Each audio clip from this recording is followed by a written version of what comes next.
Teksa shqiptarët i kërkojnë largimin, kryeministri Edi Rama vijon propagandën. Sot kryeministri prezantoi një tjetër projekt të së ardhmes, atë të ndërtimit të një spitali ekselence në Tiranë në bashkëpunim me grupin italian San Donato. Rama tha se ky spital do të ofrojë trajtim për raste të ndërlikuara shëndetësore dhe përbën një kapitull të ri për sistemin e shëndetësisë në vend. Ai falenderoi drejtuesit e grupit italian, Ettore Secui dhe ambasadorin italian Marco Alberti, duke e cilësuar projektin si një shembull të forcimit të marrëdhënieve mes Shqipërisë dhe Italisë. Sipas tij, punimet pritet të përfundojnë në vjeshtën e vitit 2028. Pas këtij aktiviteti propagandistik, pasi si projekte e në letër, të gjitha janë mahnitse. Problemi është ke realiteti i sotëm në terren, sidomos ai nëpër spitalet ekzistuese. Kryeministri Rama u nis për në Ankara, ku do të marrë pjesë në samitin e NATO-s. Rama pritet të ketë edhe një takim veçmas me presidentin turk Recep Tayyip Erdogan. Megjithatë, duke parë zhvillimet e befta, gjithçka mund të ndodhë. Mes protestave që vijojnë prej 38 ditësh për largimin e qeverisë Rama, akademiku i njohur Artan Fuga i bën sot thirrje kuvendit të Shqipërisë të shpallafatet për vetëshpërndarjen e tij. Sipas Fugës, ky do të ishte një akt përgjegjësie morale dhe sociale nga ana e deputetëve. Fuga kritikon ashpër edhe funksionimin e komisioneve parlamentare, duke i cilësuar ato si të dominuara nga rreshtimi partijak, mungesa e profesionalizmit dhe përgjegjësisë. Ai thotë se prej vitesh ka refuzuar të marrë pjesë në mbledhjet e komisioneve, pasi i konsideron të padobishme dhe kukulla. Deputetja e Partisë Demokratike Jurida Tabaku kritikon mënyrën e trajtimit të çështjes së pronës në Shqipëri, duke e cilësuar atë si një problem sistemik. Sipas saj, ligji për kthimin dhe kompensimin e pronave dhe ligji për investimet strategjike kanë krijuar një model që ka dobësuar pronarët dhe ka favorizuar një grup të kufizuar përfituesish. Tabaku akuzon qeverinë socialiste për përdorimin e pronës si mjet kontrolli politik dhe ekonomik, dhe kërkon një hetim parlamentar mbi investimet strategjike, pronat publike dhe përfitimet e dhëna. Ajo thekson se ndryshimi duhet të sjellë garantimin e pronës private dhe barazim para ligjit.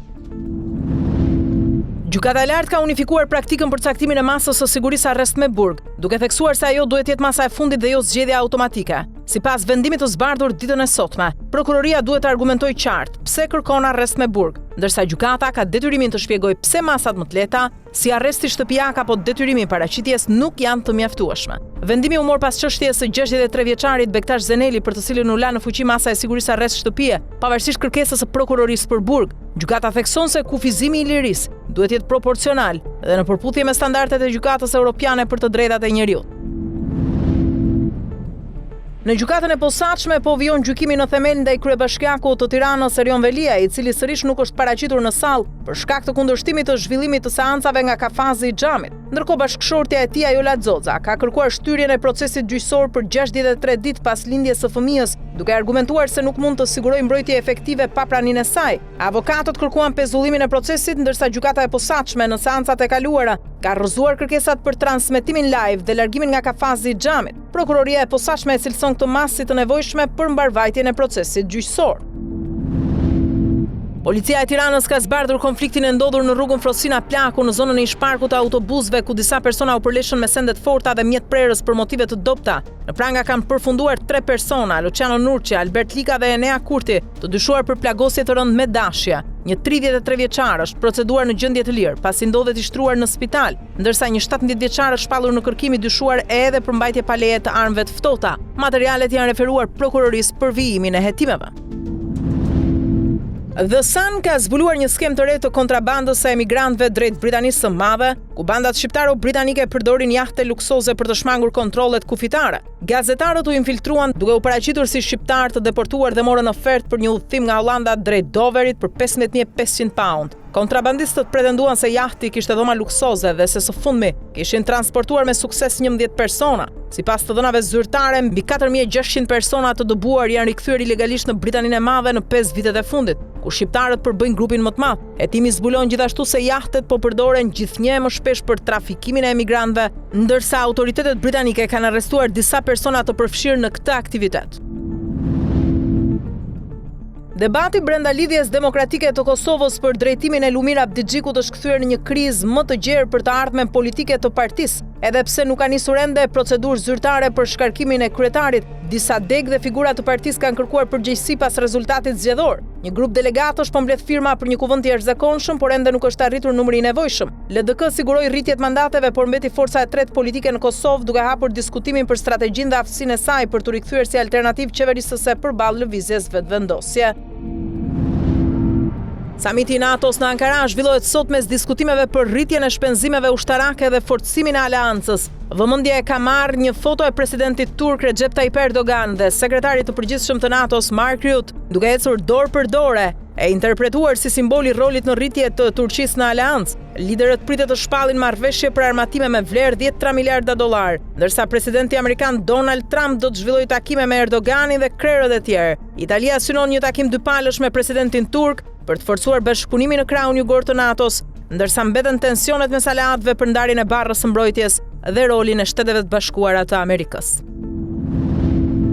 Ukraina ka lëshuar mbi 430 dronë drejt rajonit të Moskës, ndërsa autoritetet ruse thonë se shumica u rrëzuan nga mbrojtja ajrore. Sulmet ndodhen në prag të samitit të NATO-s në Ankara, ku lufta në Ukrainë është tema kryesore. Ndërkohë sulme ukrainase goditën edhe rajonin e Belgorod, ku raportohet për një viktim. Presidenti Volodymyr Zelensky u ka bërthiri aleatëve të marrin vendime të forta për forcimin e mbrojtjes ajrore dhe rritjen e ndihmës ushtarake për Ukrainën gjatë viteve 2026-2027.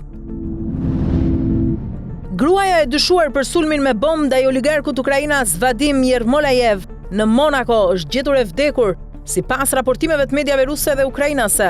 Trupi 39-vjeçares Anastasia Berezovska u zbulua i varrosur në rajonin e Kievit me plag nga armë zjarri. Sipas burimeve ruse, autoritetet ukrainase kanë ndaluar 2 persona të dyshuar për vrasjen, por pretendimet nuk janë konfirmuar zyrtarisht. Berezovska dyshohej se kishte vendosur një pako me eksploziv në hyrje të një godine, duke plagosur rënd biznesmenin, partneren e tij dhe djalin e tyre 13 vjeçar. Për të ishte lëshuar edhe një njoftim i kuq nga Interpoli.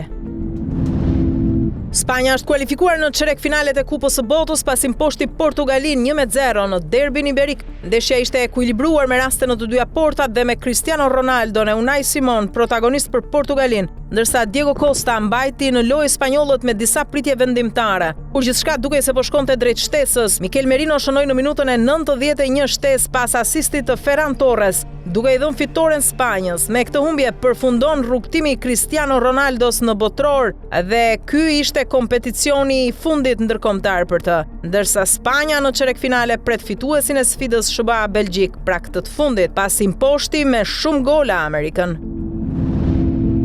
Marrëdhënia e ngushtë mes presidentit të FIFA-s Gianni Infantino dhe presidentit amerikan Donald Trump ka rikthyer debatin për ndërthurjen e sportit me politikën. Kritikët thonë se ndikimi i administratës amerikane po zbe pavarësinë e futbollit, duke përmendur trajtimin e ekipit të Iranit, refuzimin e hyrjes për një arbitër somalez dhe vendime të tjera organizative.